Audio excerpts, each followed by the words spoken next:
Ekitabo kya Nabbi Nahumu ebya Nineve ebyahanurwe ahari Nineve. Ekitabo ky'okworekwa kwa Nahumu owa Elikoshi. Mukama ni Ruhanga orwani hato kandi ohoora. Mukama nahoora kandi aine ekiniga kingi. Mukama ahoora abazigu be kandi abarikumwanga aguma bainiire ekiniga. Mukama tarahuka kuguubwa kubi, aine obushoborozi bwingi kandi tiiha rubanja aha muntu ou rusingire. Omuhanda gwe guba omu kasoroora n'ihunga kandi ebicu n'omucuucu gw'ebigyere bye. Akabukira enyanja eyoma ayomya emigyera yoona. Bashani na Karumeeri bihotoka, ebirabyo bya Lebanoni bihonga. Enshozi zitetemera omu maisho ge, ebibungo biyaga, n'ensi ehindurwa busha omu maisho ge, ensi n'abagitwiremu boona. Nooha owaakubaasa kwemerera omu maisho ge aine ekiniga? Nooha owaakwemera okubuguma kw'ekiniga kye?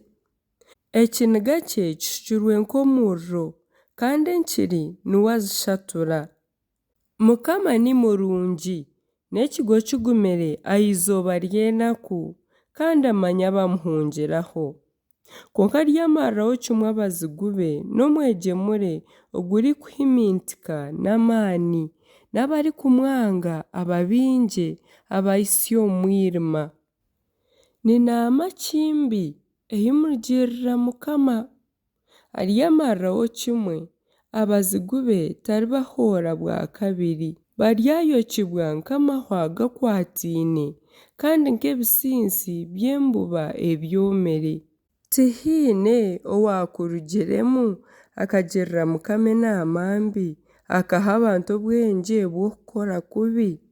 Oku nikwo Mukama arikugamba naagira ati, n'obu baraabe bari ab'amaani kandi baingi, baryamarwaho bahweho, n'obu ndaabe naakubonaboniise, tindikubonabonesa bundi. Kandi na hati ninyija kuhenda omugamba gwe ngukwiyeho, ncwe n'ebikubohere. Mukama aine ekyagambire aha byawe naagira ati, izina ryawe tiririguma nirihungurwa. Ndyacwekyereza ekishushani kyona ekibaizire n'ekihesirwe ebiri omu nju ya baruhanga baawe kandi ndyakurimira ekituuro ahabw'okuba ori orikugaywa. Reeba aha bibungo ebigyere by'ogu orikuleeta amakuru g'ebigambo birungi akaranga eby'obusingye. Iwe Yuda, guma oijukye amagyenyi gaawe, ohikirize ebi waraganiise noorahira, ahabw'okuba omubi tarugaruka kukurwanisa bundi, acwekyererezibwe kimwe.